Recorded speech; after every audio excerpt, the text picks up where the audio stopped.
Good morning students. हमने अपनी पिछली क्लासेस में टेंस के वेरियस रूल्स के बारे में पढ़ा, स्ट्रक्चर्स के बारे में पढ़ा। उसको सम अप करने के लिए, समराइज करने के लिए, ये आप ब्लैक बोर्ड पे देख रहे हैं, मैंने लाइंस खींची हुई हैं, अलग अलग कॉलम्स बनाए हुए हैं। इसमें हम लोग उन सारे टेंसेस के स्ट्रक्चर लिखेंगे और एट ए ग्लांस समझने की कोशिश करेंगे कि एक स्ट्रक्चर दूसरे स्ट्रक्चर से कैसे डिफरेंट होता है। तीनों tenses present, past and future,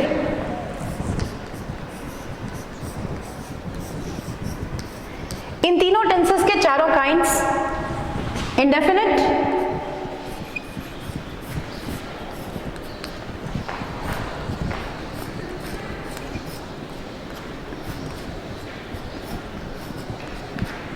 indefinite, then continuous, थोड़ा स्पेस कम है, I'll simply write cont here, means continuous, perfect,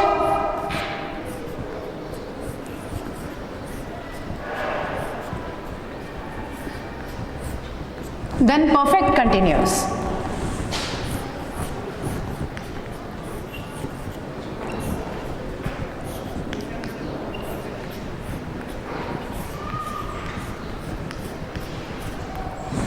Now, these are the three tenses, present, past and future, and these are the four kinds of subparts of these three tenses: indefinite, continuous, perfect and perfect continuous. First of all, we should write the structure for present indefinite tense. Subject, verb first form,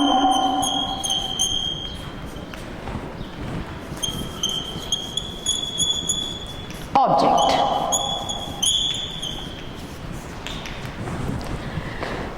you can take any example, कोई भी एक उदाहरण लेके हम चाहें तो उसको सारे टेंसेस में एक साथ कैरी कर सकते हैं और देख सकते हैं कि किस तरह से सेंटेंस एक से दूसरे टेंस में जाते हुए कैसे ट्रांसफॉर्म होता है। Take a very simple example, like I write a letter, I write a letter. Past tense, subject, verb second form,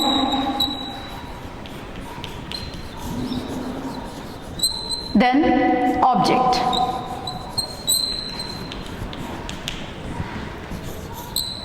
अब इस सेंटेंस को हम चेंज करेंगे पास्ट इंडेफिनिट टेंस में। This will become I wrote a letter.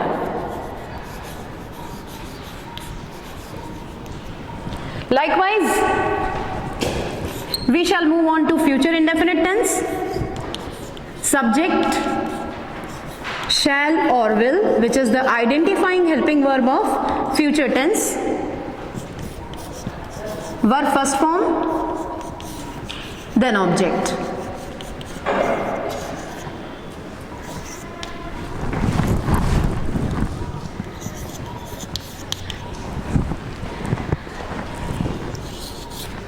I shall write a letter.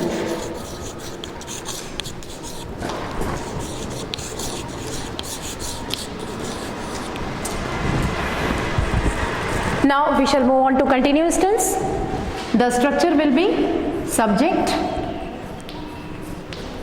आपको पता है इसमें हेल्पिंग वर्ब्स होती हैं is, am या are। मुख्य क्रिया वर्ब के साथ आप लगाएंगे ing, लास्ट में आ जाएगा ऑब्जेक्ट। इसी सेंटेंस को हम चेंज करते हैं प्रेजेंट कंटिन्यूअस टेंस में। I am writing a letter, मैं एक पत्र लिख रहा हूं या लिख रही हूं। इसी तरह से past continuous tense, subject was where,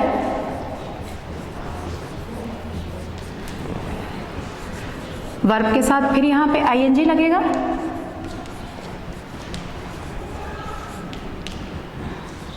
last में आ जाएगा ऑब्जेक्ट। ये हो जाएगा I was writing a letter.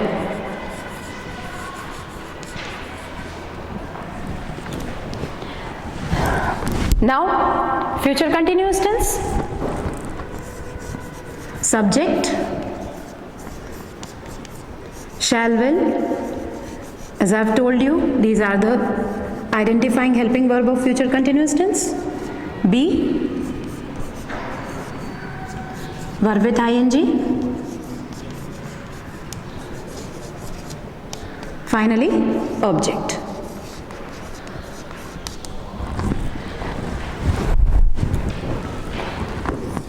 I shall be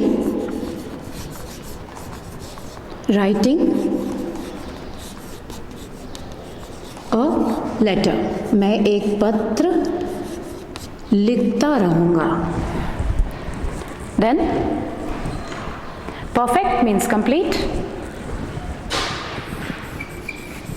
subject helping verbs here has और have. Verb third form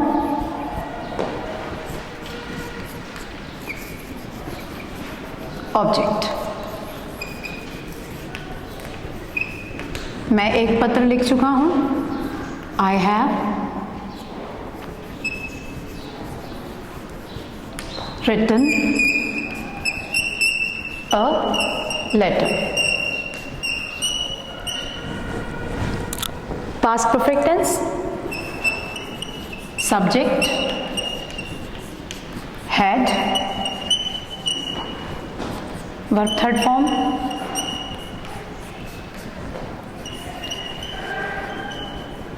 object.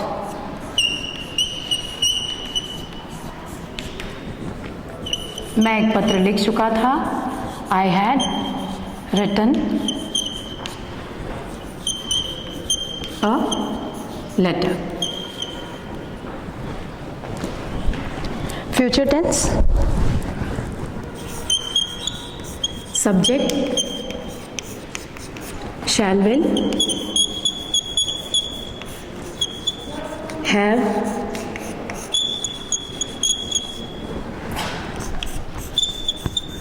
verb third form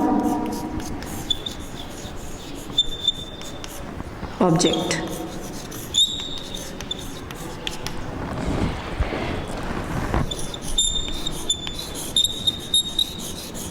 I shall have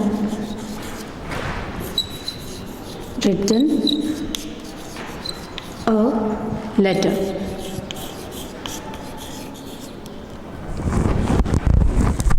Then perfect continuous tense। Subject has or have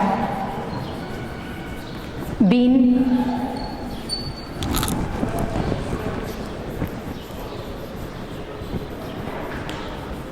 verb with ing, object।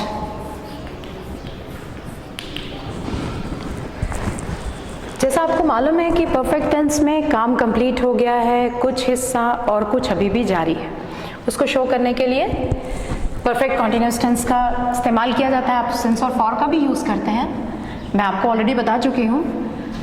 I have been writing letters, थोड़ा सा इसको change करेंगे, since morning.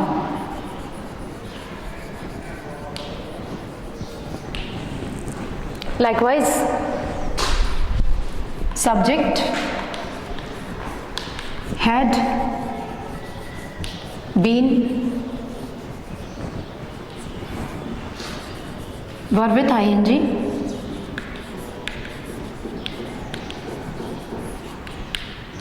object।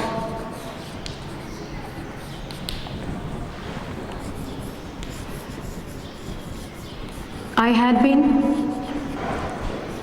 writing letters,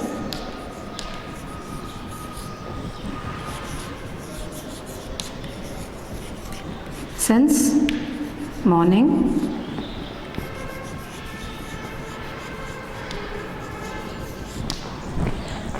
Now the last, future perfect continuous.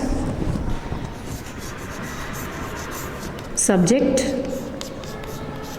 shall, will,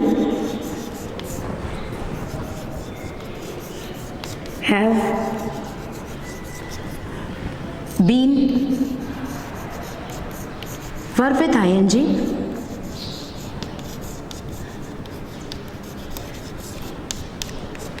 object.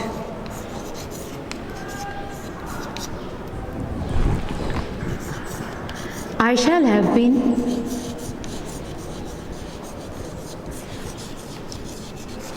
writing,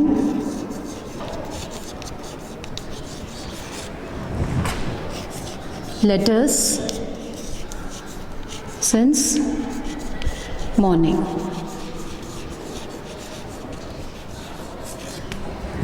So that is what you call tense chart. You can see all the tenses and their different forms at a glance, and you can differentiate one tense from the another. एक बार ध्यान से देखेंगे तो बहुत clear हो जाएगा आपको. Present indefinite tense, subject verb first form object. Past indefinite, subject verb second form object. Future indefinite, subject shall will verb first form object. Here no helping verb, no helping verbs, and the future identifying helping verb is shall or will.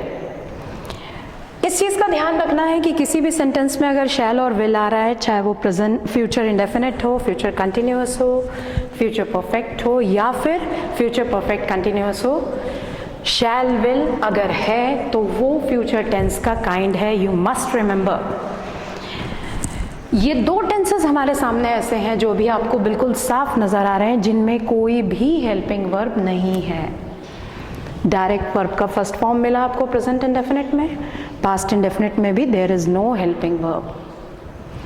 Now continuous tense की speciality देखिएगा, इसमें different helping verbs हैं. जैसे present continuous is am are, past continuous tense में was were, future continuous tense में shall will B.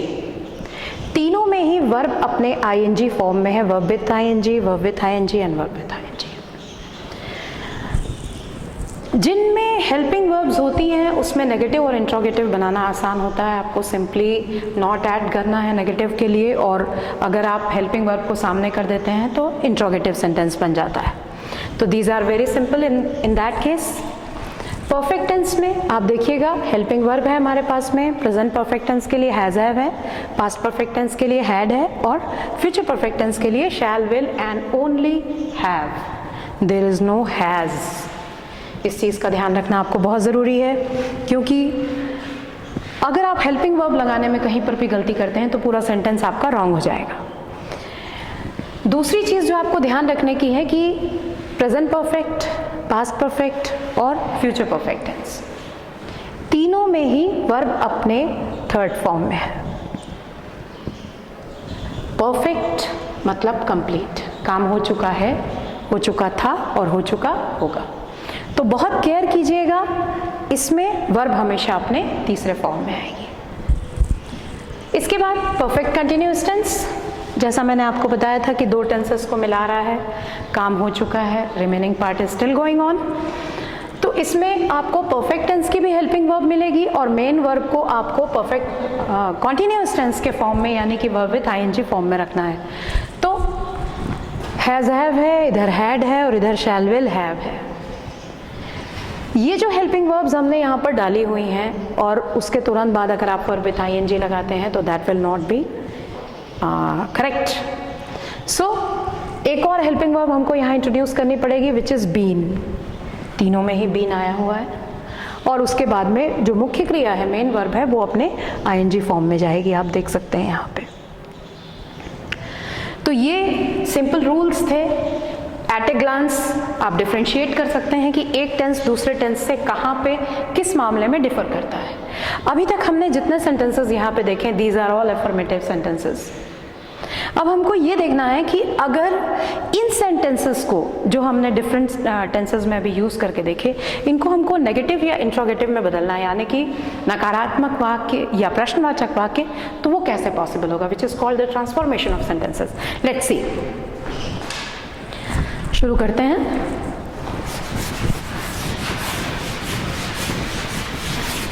कोई काम, जैसे मैं पत्र लिखता हूं, ठीक है, अब आपको ये कहा जाए कि इस वाक्य को आप नेगेटिव सेंटेंस में बदलिए। आपका जवाब होगा मैं पत्र नहीं लिखता हूं। तो मैं पत्र नहीं लिखता हूं, ये आपने हिंदी में कहा, इसको आप इंग्लिश में कैसे बोलेंगे? आप इंट्रोगेटिव सेंटेंस आपको बनाने के लिए कहा जाए मैं पत्र लिखता हूं, अब आप इसको इंट्रोगेटिव सेंटेंस यानी प्रश्नवाचक वाक्य में बनाएंगे। आप बोलेंगे क्या मैं पत्र लिखता हूं? ये इंग्लिश में किस तरह से कहा जाएगा, इंग्लिश में किस तरह से आप इसको ट्रांसलेट करेंगे, बहुत जरूरी है इसको समझना, अदरवाइज आप सिर्फ सेंटेंस का एक ही फॉर्म सीख पाएंगे, विच इज एफर्मेटिव। कुछ छोटे छोटे रूल्स और भी हैं इन टेंसेस के साथ में जो आपको सेपरेटली जानना बहुत जरूरी है।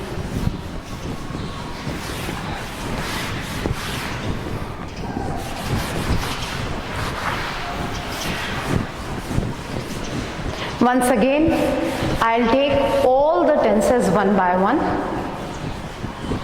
and tell you different rules, various rules which are associated with that tense.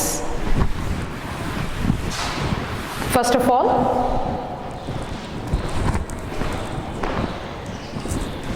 we shall start with present indefinite tense. Once again,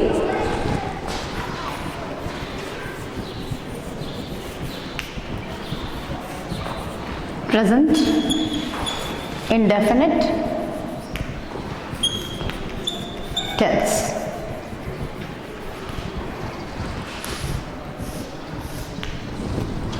As you know, the structure here is subject, verb first form,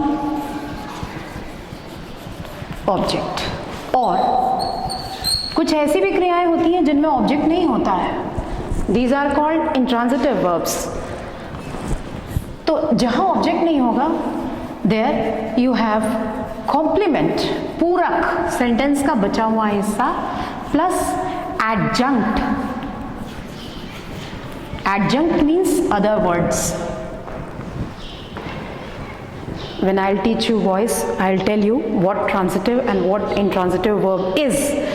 परंतु अभी आप simply इतना ध्यान दीजिए कि हर एक verb में object नहीं होता, तो जहां ऑब्जेक्ट नहीं होता वहां पे उस सेंटेंस का कॉम्प्लीमेंट्री हिस्सा होता है, उसका पूरक हिस्सा होता है, और साथ ही कुछ अदर वर्ड्स जुड़े होते हैं, एडजंक्ट्स होते हैं।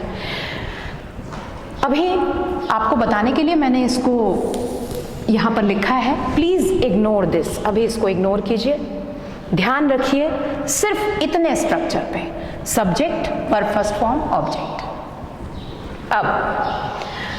अभी हमने जितने सेंटेंसेस लिए उसमें हमने ऐसे सब्जेक्ट्स को यूज किया वो जनरली प्लूरल समझे जाते हैं। इस सेंटेंस का एक बहुत छोटा सा नियम है, जब इस वाक्य में कर्ता, डूअर, काम करने वाला, सब्जेक्ट एक वचन में रहता है, सिंगुलर, नंबर, सब्जेक्ट, ठीक। और प्लूरल नंबर सब्जेक्ट तो आप जानते हैं, उसमें कोई प्रॉब्लम नहीं है। सिंगुलर नंबर सब्जेक्ट जैसे ही, शी, इट, या कोई नाम है, राम, मोहन, श्याम, सीता, गीता, एनीबडी। जब सिंगुलर नंबर सब्जेक्ट होता है तो इसमें मुख्य क्रिया जो होती है, आप उसके साथ एस या ईएस लगाते हैं। ये एक ऐसा नियम मैं आपको बता रही हूं जो सिर्फ प्रेजेंट इंडेफिनिट टेंस में ही लागू होता है, आप इसको किसी और टेंस में फॉलो नहीं करेंगे। एक वचनकर्ता के साथ वर्ब में एस या ईएस लगाते हैं। जैसे अभी हम लोगों ने इतने सारे सेंटेंसेस किए, आई राइट अ लेटर। अब आप बोलेंगे आई जो है वो एक वचन है, पर मैं आपको बता दूं, समझा दूं, इंग्लिश में आई को सिंगुलर ट्रीट नहीं किया जाता है, ठीक है।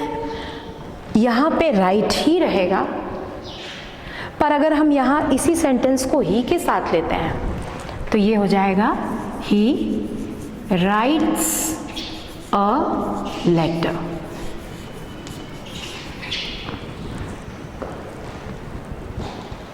ठीक है।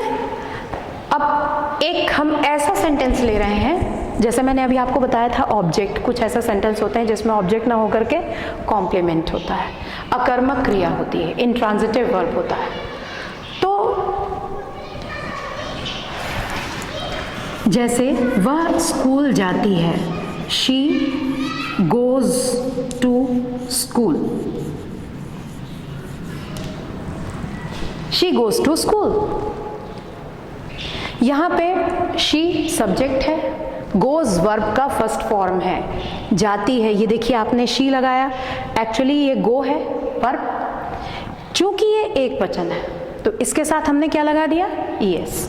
और ये टू स्कूल जो है ये ऑब्जेक्ट नहीं है, इट इज कॉम्प्लीमेंट, क्योंकि जाना ये वर्ब इंट्रांजिटिव है।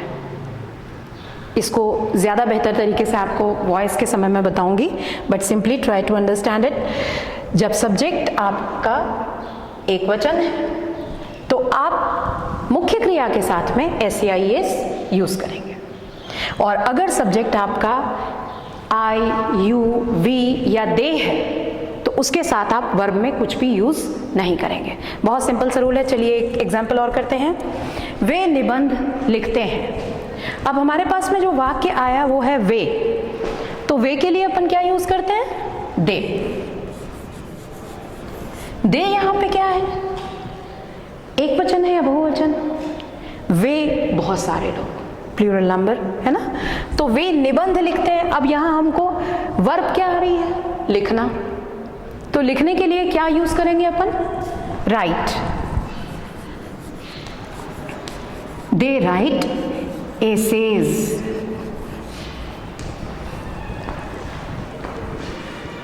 इसको चेंज करते हैं, यहां वे की जगह वह करते हैं, तब क्या हो जाएगा, वह में अगर वह लड़का तो ही, वह लड़की तो शी। पर चूंकि ये दोनों एक वचन है तो आप राइट्स कर देंगे, ही और she writes an essay. Clear, इतना एकदम आपको क्लियर हो गया। अब हम ये देखते हैं कि हमको अगर इन सेंटेंसेस को नेगेटिव में चेंज करना है तो अपन किस तरह से बनाएंगे। नेगेटिव में चेंज करने के लिए नेगेटिव या इंट्रोगेटिव, आपको मालूम होना चाहिए, नेगेटिव यानी नकारात्मक और इंटरोगेटिव यानी प्रश्नवाचक।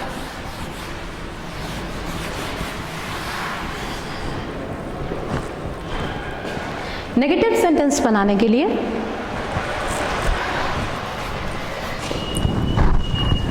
ये मुख्य क्रिया आप देख रहे हैं यहाँ पे, मुख्य क्रिया के साथ नॉट लगा के कभी भी नेगेटिव या इंट्रोगेटिव सेंटेंस नहीं बनता है। नेगेटिव या इंट्रोगेटिव सेंटेंस बनाने के लिए किसी भी टेंस में सहायक क्रिया का होना बहुत आवश्यक होता है, और आप देख रहे हैं इस टेंस में कोई भी सहायक क्रिया नहीं है।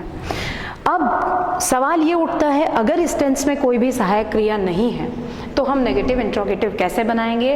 हमको सहायक क्रिया इंट्रोड्यूस करानी पड़ेगी विच विल बी डू और डस।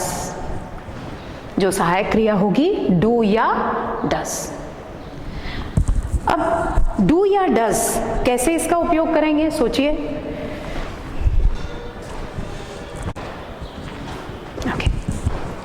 मैंने आपसे कब बताया कि नेगेटिव या इंट्रोगेटिव बनाने के लिए डू या डज का उपयोग किया जाता है।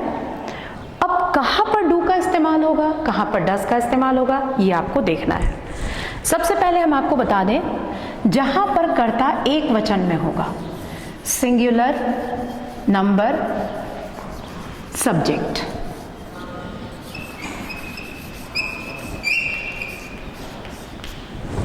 जहां कर्ता एक वचन में होगा। आप हमें एक वचन कर्ता का एग्जाम्पल बता सकते हैं, जैसे ही, शी, इट या कोई नाम, ठीक है। इनके साथ में हम इस्तेमाल करेंगे does.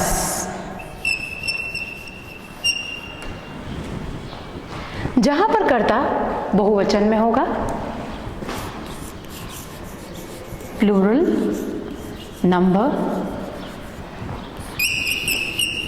Subject, like you, we, I, they. इनके साथ में आप लगाएंगे डू। नेगेटिव बनाने के लिए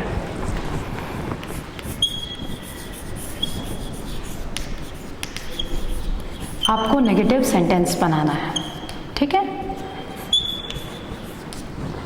आपके सामने सेंटेंस है, जैसे हम सरल सा ही सेंटेंस लेते हैं, आई राइट अ लेटर, ठीक है। आई राइट अ लेटर। मैंने आपको बताया, आपको ये सब्जेक्ट दिख रहा है, क्रिया दिख रही है, मुख्य क्रिया, इसके बीच में आपको लगाना है helping verb. These are helping verbs, यानी सहायक क्रिया, ठीक है। आई है, आई के साथ हमने आपको कौन सी हेल्पिंग वर्ब बताई है, डू। चलिए बनाते हैं, I do not write a letter. मतलब क्या हो गया, मैं एक पत्र लिखता हूं, मैं एक पत्र नहीं लिखता हूं। Plain and simple. आपने इसको नेगेटिव बना दिया, आपने सब्जेक्ट और मुख्य क्रिया के बीच में क्या लगाया, हेल्पिंग वर्ब के साथ में नॉट, ठीक है। अब इसी वाक्य को मान लीजिए आपको इंट्रोगेटिव बनाना है, तो इंट्रोगेटिव बनाने के लिए आपको सिंपली ये जो सहायक क्रिया दिख रही है, इसको आपको सब्जेक्ट के पहले ले आना है, ठीक है। ये हो जाएगा, do I write a letter. क्या मैं एक पत्र लिखता हूं? इस I write a letter sentence के पहले आप हेल्पिंग वर्ब लगा देंगे, तो ये सेंटेंस इंट्रोगेटिव बन जाएगा। This is negative sentence and this is interrogative sentence. Interrogative sentence मतलब होता है प्रश्नवाचक वाक्य। Do I write a letter? You play football.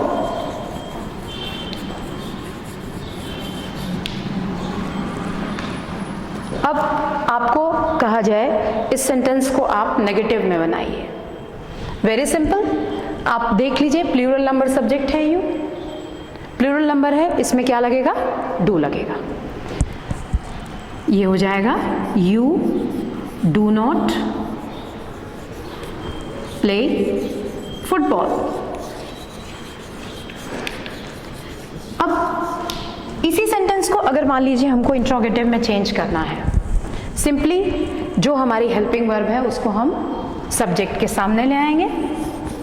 Do you play football?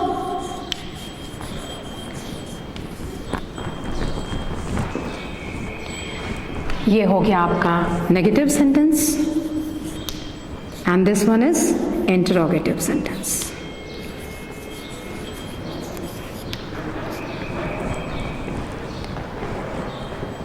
अब हम देखेंगे, ये तो हमने देखा जहां हमने प्लूरल नंबर सब्जेक्ट लिए उसमें हमने देखा कि किस तरह से हम डू का इस्तेमाल करते हैं।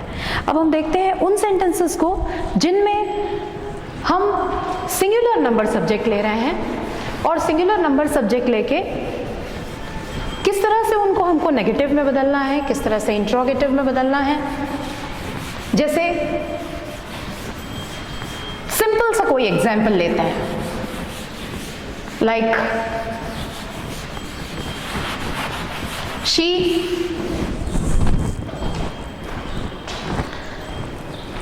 वह चेस खेलती है, बहुत सरल है। शी खेलने के लिए प्ले, चूंकि यहाँ पे एक वचन है इसलिए हम यहाँ पे एस लगा देंगे, शी प्लेज चेस। ठीक है, अब इसको आपको नेगेटिव में चेंज करना है। वह चेस नहीं खेलती है, शी डज नॉट। अब यहाँ एक चीज बहुत केयरफुली वॉच कीजिएगा, जैसे ही हमने यहाँ डज इंट्रोड्यूस कराया, हेल्पिंग वर्ब लगाई, ये एस जो आपने ऐड किया था वो रिमूव हो जाएगा, हट जाएगा। ये हो जाएगा she does not play chess. Care कीजिएगा, आप जैसे ही डज लगा रहे हैं यहाँ पर प्लेज लिख देंगे, सेंटेंस रॉन्ग हो जाएगा। आपको इस एस को जो आपने सिंगुलर सब्जेक्ट होने के कारण लगाया हुआ था उसको आपको इमीडिएटली हटा देना है।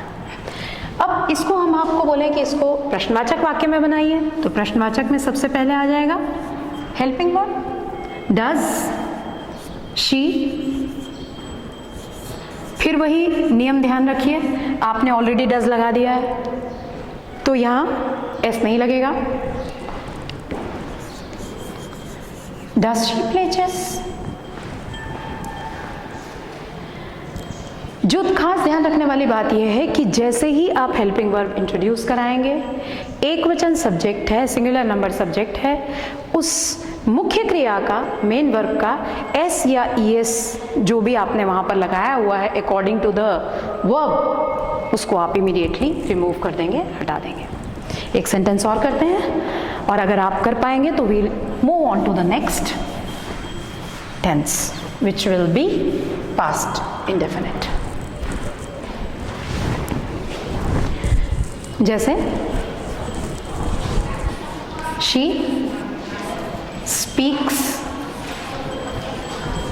इंग्लिश, वह इंग्लिश बोलती है।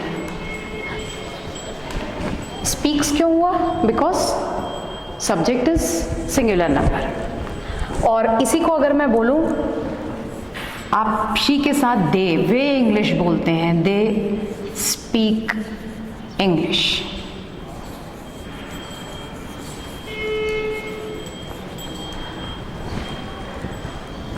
Very simple. आप शी स्पीक्स इंग्लिश के साथ क्या लगाएंगे? She does not speak English. आपको इसको इंट्रोगेटिव बनाना है। इंट्रोगेटिव बनाने के लिए डज आप पहले लगा दीजिए, डज शी स्पीक इंग्लिश।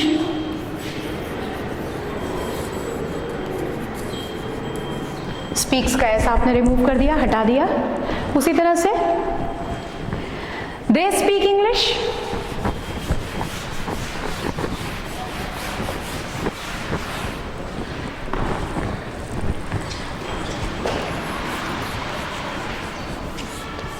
चूंकि यहां पे सब्जेक्ट जो है वो प्लूरल नंबर है, इसलिए आप लगाएंगे do, they do not speak English,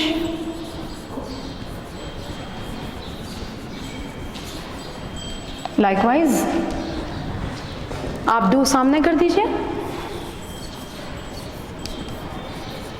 do they speak English,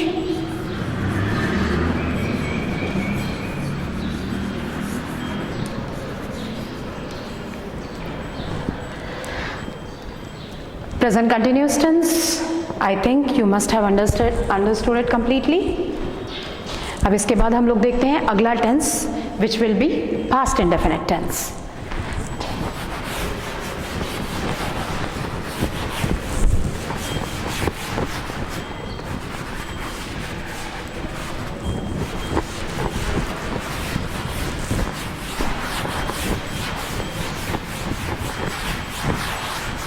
Past indefinite tense, as you know, there is no helping verb in it also, कोई भी helping verb नहीं होती.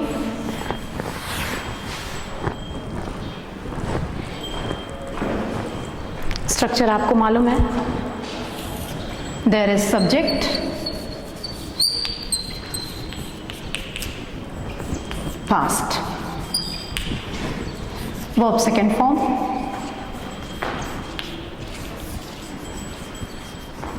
and object.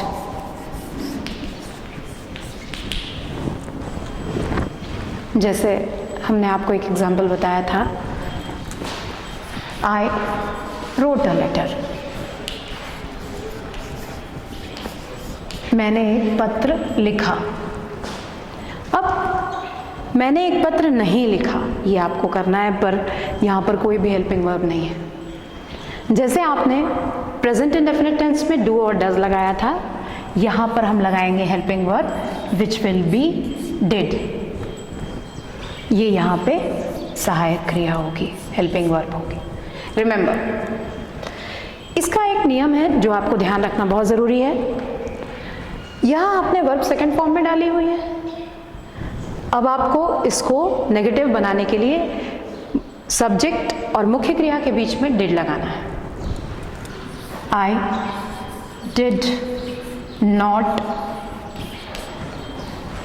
अब समझिए, did past tense आ गया. अब अगर आप यहां पे I did not wrote a letter लिखते हैं, that means you are using double past tense. आप double past tense कभी यूज नहीं करेंगे, it will be wrong. आप लिखेंगे I did not write a letter. जैसे ही आपने डिड लगाया, आप जो मुख्य क्रिया है उसको अपने फर्स्ट फॉर्म में शिफ्ट कर देंगे. डबल पास्ट टेंस कभी भी यूज नहीं होता है. डिड लगाते ही आपकी जो मुख्य क्रिया है, जो सेकंड फॉर्म में है, उसको आप तुरंत शिफ्ट करेंगे किसमें? अपने फर्स्ट फॉर्म में. तो ये हो जाएगा I did not write a letter. मैंने एक पत्र नहीं लिखा. Still it is past tense, क्योंकि इसमें आपने डिड यूज किया हुआ है, पर डिड के साथ आपको वर्ब अपने सेकंड फॉर्म में रखने की कोई भी आवश्यकता नहीं है. अब सेम जो बात है वो आपके इंट्रोगेटिव सेंटेंस के लिए भी लागू होगी. डिड, क्या मैंने एक पत्र लिखा? Did I write a letter?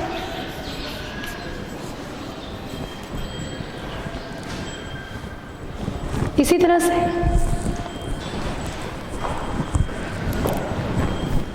he knew me.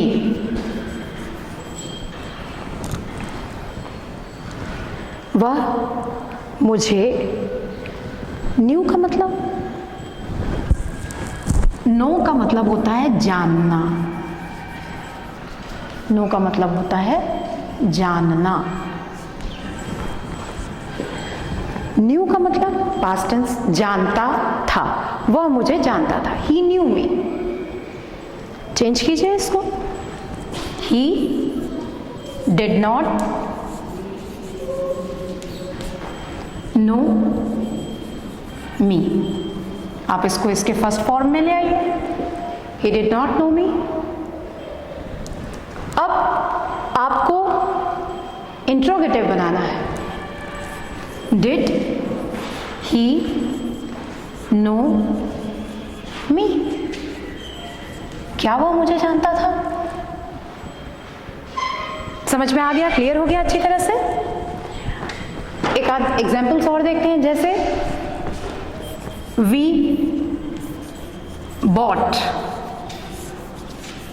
Some books. We bought some books, हमने कुछ किताबें खरीदी। आपको मालूम होना चाहिए बॉट ये बाय वर्ब का सेकेंड फॉर्म है। बाय, बॉट, बॉट मतलब होता है खरीदना। बाय, बॉट, बॉट मतलब खरीदना। अब हम इसको नेगेटिव बनाएंगे। सिंपली वी डिड इंट्रोड्यूस कराइए, डिड नॉट। जैसे ही आपने यहां डिड इंट्रोड्यूस कराया, मुख्य क्रिया जो है वो अपने फर्स्ट फॉर्म में आ जाएगी। We did not buy some books. We did not buy some books. और जब हम इसको इंट्रोगेटिव बनाएंगे, डिड आपको सब्जेक्ट के सामने लाना है। Did we buy some books?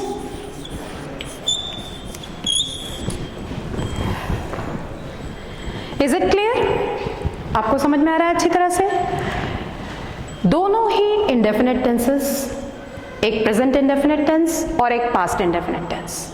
आपको इसमें ध्यान ये रखना है कि जिस प्रकार से प्रेजेंट इंडेफिनिट टेंस में सब्जेक्ट के बाद वर्ब अपने फर्स्ट फॉर्म में होती है, कोई भी हेल्पिंग वर्ब नहीं होती, हम उसमें डू या डज लगा के, जो हमारी इंट्रोड्यूसिंग हेल्पिंग वर्ब है उसको लगा के हम नेगेटिव और इंट्रोगेटिव बनाते हैं। उसी तरह से पास्ट इंडेफिनिट टेंस में सब्जेक्ट के बाद वर्ब सेकेंड फॉर्म, कोई भी हेल्पिंग वर्ब नहीं होती, और यहां पर हम डिड इंट्रोड्यूस कराते हैं और डिड इंट्रोड्यूस करा के वर्ब को अपने फर्स्ट फॉर्म में प्लेस करके नेगेटिव और इंट्रोगेटिव सेंटेंसेस बनाते हैं। इतना आप लोगों को एकदम क्लियर हो गया होगा? Present and past indefinite. Now we'll take future indefinite tense. Future indefinite tense, जैसा आप लोगों को मालूम है कि फ्यूचर इंडेफिनिट टेंस में आपके पास में ऑलरेडी एक हेल्पिंग वर्ब है जो शैल या विल है, तो इसमें कोई खास आपको प्रॉब्लम नहीं होगी करने में। आपको जब नेगेटिव बनाना है या इंट्रोगेटिव बनाना है, you simply add not to it. Not आप उसके साथ जोड़ देंगे और उन हेल्पिंग वर्ब्स को जब आप सब्जेक्ट के सामने ले आएंगे तो वो सेंटेंस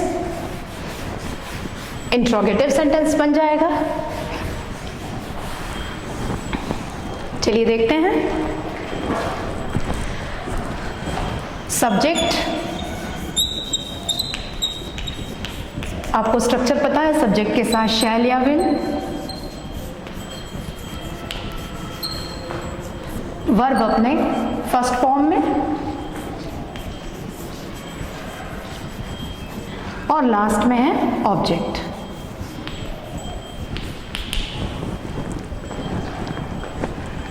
कोई भी सरल सा एग्जाम्पल जिसे हम ले ही रहे थे, आई शैल राइट अ लेटर।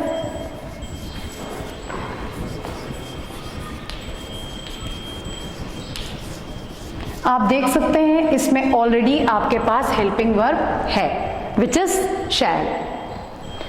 आपको नेगेटिव बनाना है, कुछ भी करने की जरूरत नहीं, very simply just add not to it. I shall not write a letter.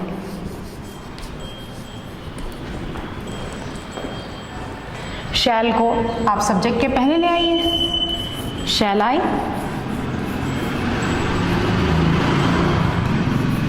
Right a letter, ये बन गया इंट्रोगेटिव सेंटेंस।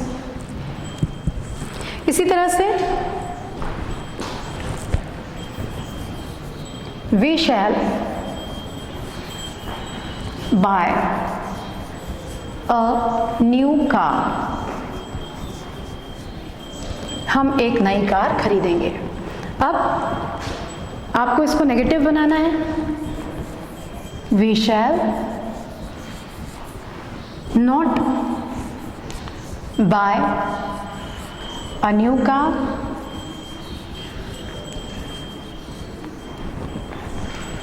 इंट्रोगेटिव के लिए shall we buy a new car,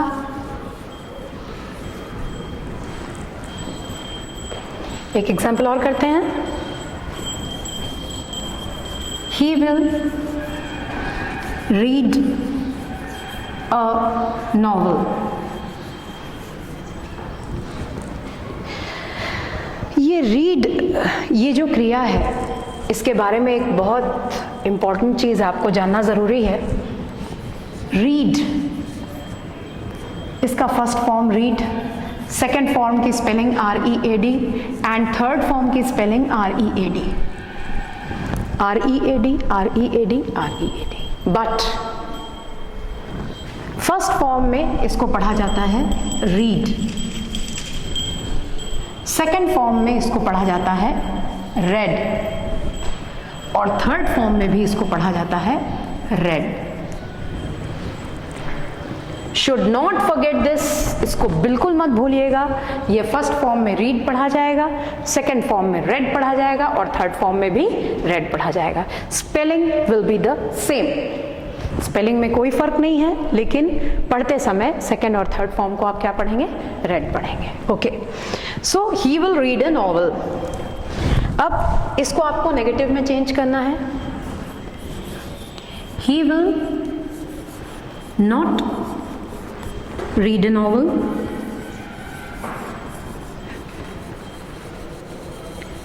वो एक उपन्यास नहीं पढ़ेगा। Will he read a novel?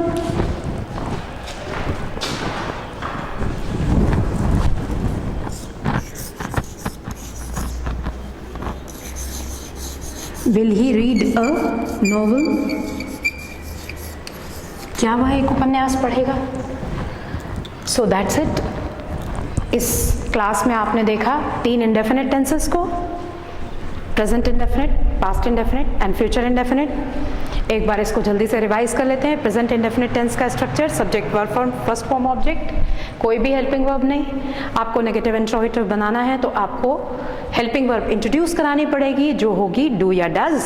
Do का उपयोग करेंगे आप बहुवचन के सब्जेक्ट्स के साथ में, डज का उपयोग करेंगे आप एकवचन के सब्जेक्ट्स के साथ में। इसके अलावा आपको ध्यान ये रखना है कि डज को इंट्रोड्यूस कराएंगे जैसे ही आप सेंटेंस में वर्ब से SEIES को हटा देंगे। दूसरी चीज़ आपने ये देखी, पास्ट इंडेफिनिट टेंस में नेगेटिव और इंट्रोगेटिव बनाने के लिए हेल्पिंग वर्ब जो आप इंट्रोड्यूस कराएंगे दैट विल बी डिड, और डिड जैसे ही सेंटेंस में इंट्रोड्यूस होगा आपको मुख्य क्रिया को अपने फर्स्ट फॉर्म में शिफ्ट कर देना है। तीसरा जो हमने अभी देखा फ्यूचर इंडेफिनिट टेंस, जिसमें स्ट्रक्चर होगा subject shell will verb first form object. यहाँ ऑलरेडी हेल्पिंग वर्ब आपके पास है, आपको कोई हेल्पिंग वर्ब और एक्स्ट्रा ज़रूरत नहीं है, आप सिंपली नॉट ऐड कीजिए, हेल्पिंग वर्ब को सब्जेक्ट के सामने लाइए, आपका काम ख़त्म, बड़ी आसानी से आप बना ले जाएंगे। सो these are the indefinite tenses. In our next class we will see continuous tenses. Thank you.